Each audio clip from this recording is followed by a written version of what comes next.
Position of hydrogen is something which is really very important.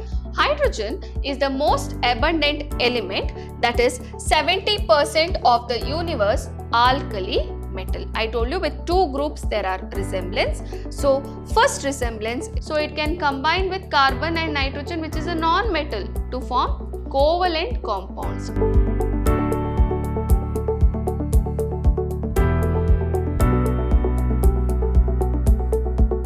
Hello my dear students, I am Priyanka Rajaram from Vidyashram PU College, Temple of Excellence. Today we shall start with a new chapter, hydrogen. Position of hydrogen is something which is really very important, and we are studying hydrogen as a separate chapter and not under S block elements or P block elements or under D and F block elements. That is because of certain reasons. What is that? We shall learn today.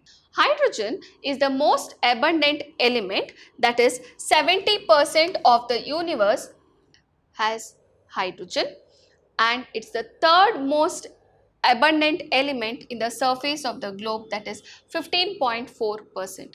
It exists in a diatomic state as hydrogen gas, that is H2. Okay. Now hydrogen resembles alkali as well as halogen. Thus we are studying hydrogen separately and it is not placed in any of the groups in the periodic table.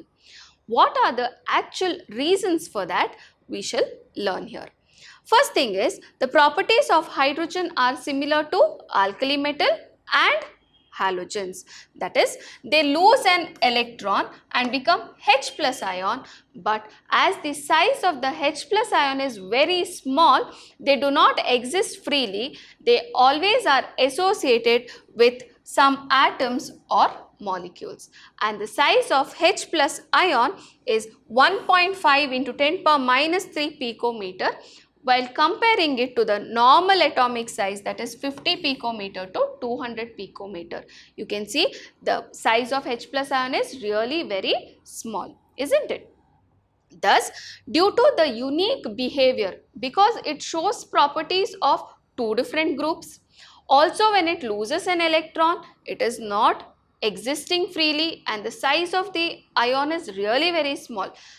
Because of such behavior, we are going to study this separately, and it is placed separately as the first element in the periodic table, and its electronic configuration is 1s1. So we learn now the resemblance with alkali metal. I told you with two groups there are resemblance. So first resemblance is with alkali metal. So like alkali metals, hydrogen has one electron in the valence shell, correct? Because it has got the electronic configuration 1s1.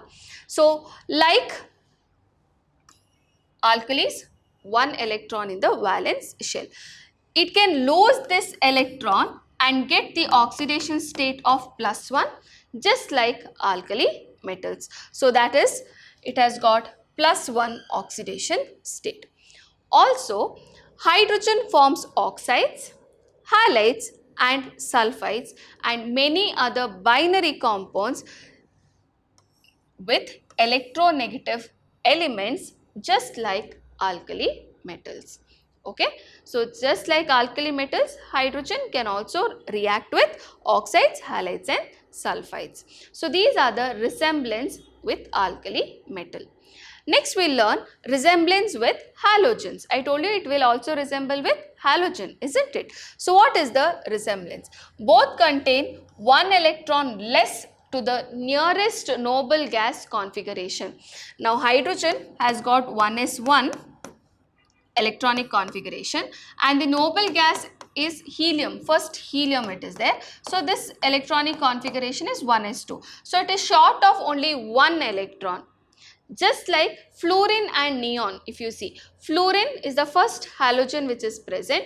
It has got one electron less than that of neon. So it is deficient of one electron, isn't it? So that is the first resemblance. Second, like halogen, hydrogen is a non-metal. okay, and it is gaseous as well. It gains one electron and exhibit -1 oxidation state. So we have H minus also. It can gain one electron and become H minus, and it can gets a -1 oxidation state. Like halogen, it forms diatomic molecules like hydrogen. Similarly, we have chlorine, bromine, etc. Okay, so just like halogens, these are also forming a diatomic molecule. Combine with non-metals like carbon and nitrogen to form covalent compounds. Just like halogens, even hydrogen can combine with carbon and nitrogen. We have so many organic compounds, isn't it? That is, hydrogen is combining with carbon. Simplest one I have written, methane. So it can combine with carbon and nitrogen, which is a non-metal, to form covalent compounds also. So these are the resemblance with halogen. So there are some properties just like alkali, some properties just like halogens, isn't it? Next we are going to learn the difference from alkali metals. So we have the properties of alkali metal, I have the properties of hydrogen. What is the difference? We learned the resemblance, now we are learning the difference. Okay, the ionization enthalpy of hydrogen is very high compared to that of alkali metals. So ionization enthalpy of hydrogen is very high compared to that of alkali metals. Alkali metals are typically metals. Hydrogen is a non-metal. Here it is all monoatomic. Alkali metals are all monoatomic. So which are the alkali metals? Lithium, sodium, potassium, rubidium, cesium. Correct? So they all are monoatomic, but hydrogen is diatomic. Compounds of alkali metals are ionic, but here it is predominantly covalent. Okay, hydrogen forms covalent compounds, many covalent compounds, but alkali will form only ionic compounds. Oxides of alkali metals are basic, while oxides of hydrogen are neutral.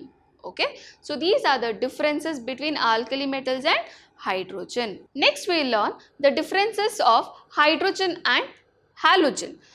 Hydrogen is less tendency to take up electron, whereas halogens have a high tendency to take up electrons. They are highly electronegative. We know the entire periodic table, fluorine is the most electronegative element. It wants to take up an electron so that it can go to octet, isn't it?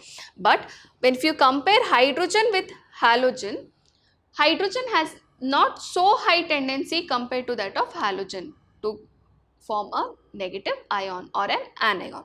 That's the first difference. Next, absence of unshared pair of electrons. What happens here is, in halogens, there is an unshared pair of electron which is there. That is, the lone pair is there, isn't it? Fluorine, if you see, I can write 1, 2, 3, 4, 5, 6, 7. There are 3 unshared pair of electrons. But here, in hydrogen, I don't have any lone pair of electrons. I have only 1 electron, isn't it? And oxides of halogens are acidic, while oxides of hydrogen are neutral. Okay, so that is the difference between halogen and hydrogen. Okay, next we will be learning about occurrence of hydrogen, that is dihydrogen, H2. Abundant element in the universe, 70%. In the combined state, hydrogen, other than forming water, it can be present in plant and animal tissue. It can be present as carbohydrates, as proteins, as hydrides, as hydrocarbons, and so many other compounds it can form. Okay, so this is the occurrence of hydrogen. Next we will be learning about isotopes of hydrogen. There are 3 isotopes of hydrogen. Which are they? That is protium, deuterium and tritium. You can see in protium, it has got no neutrons. It has got 1 proton, 1 electron. That's all. Okay. Deuterium, it has got 1 neutron and 1 proton in the nucleus, 1 electron. Tritium, if you see, it has got 2 neutrons in the nucleus along with 1 proton. So, protium has got only protons, no neutrons. Deuterium has got 1 proton, 1 neutron. Tritium has got 1 proton and 2 neutrons. So there are 3 isotopes of hydrogen. Urey got Nobel Prize for separating the hydrogen isotopes, and tritium is the one which is radioactive and it is a beta emitter. Okay. So that's about the isotopes of hydrogen. Next is we are learning the laboratory method of preparation of dihydrogen, that is H2 gas. Usually it is prepared by reaction of granulated zinc with dilute hydrochloric acid. That is, you take zinc and add to HCl, you will get zinc chloride and hydrogen gas is liberated. So I'll just balance the equation. So this is the molecular form of the equation and here it is the ionic form of the equation. So if you take the metal and add it to hydrochloric acid, then hydrogen gas will be liberated. So that's the first method. Second method is zinc when it is treated with NaOH, that is aqueous NaOH solution, you will get sodium zincate and hydrogen gas will be liberated. This is the second method of preparation. Okay. Next one is commercial production of dihydrogen. That is how commercially we can prepare H2 gas. First method is electrolysis of water. You take water, put platinum electrodes and pass electric current. What is it? Water, take platinum electrodes and pass current, that is electrolysis. You are passing current and lysis is occurring. Then you will get hydrogen gas and oxygen gas. Both are very important commercially. Okay, so this is first method of preparation of hydrogen commercially. In the second method, what we are doing is you are taking barium hydroxide. Okay, solution we will take and electrolysis of this using nickel electrodes will give highly pure hydrogen gas. Okay, so electrolysis of barium hydroxide gives high purity dihydrogen, that is 99.95% purity hydrogen we will get from this process. Third method is by electrolysis of brine solution. What is brine solution? Brine solution is concentrated NaCl solution. We call it as brine solution. So you take sodium chloride solution, put 2 electrodes. Okay, you can take graphite electrodes or you can take any other electrodes which does not react. Okay, so you have to take the 2 electrodes, pass electric current through brine solution. You can manufacture sodium hydroxide and chlorine, and one more product is hydrogen gas. So what happens here is we have sodium ion, chloride ion, H plus ion and OH minus ion. So what exactly happens? Chloride ion negatively charged goes towards anode. So at anode, chloride ion will liberate 2 electrons and chlorine gas is liberated. At cathode, water molecule will accept 2 electrons and hydrogen gas is liberated and OH minus ion is formed. Now further we have sodium ions, chloride is going as chlorine and water H2O is forming hydrogen gas and you have OH minus ion which is formed. So sodium ion and OH minus ion will form sodium hydroxide. Okay, this is actually the manufacture of sodium hydroxide. In that we have 2 byproducts, chlorine gas and hydrogen gas. So overall reaction, if you see, you have sodium ion, chloride ion, water, chlorine gas is produced, hydrogen gas is produced, you have sodium ion and OH minus ion left out which will form sodium hydroxide. Okay, so this is the third method of preparation of hydrogen gas. The fourth method of preparation of hydrogen is you pass steam to a hydrocarbon. Okay, that is reaction of hydrocarbon with steam at 1270 Kelvin in the presence of nickel as a catalyst, we get carbon monoxide and hydrogen gas, and this carbon monoxide and hydrogen gas mixture is called as water gas. We can also use water gas for manufacture or synthesis of methanol and many other hydrocarbons. Thus, it is also called as synthesis gas or syn. Only first three letters is used, syn gas.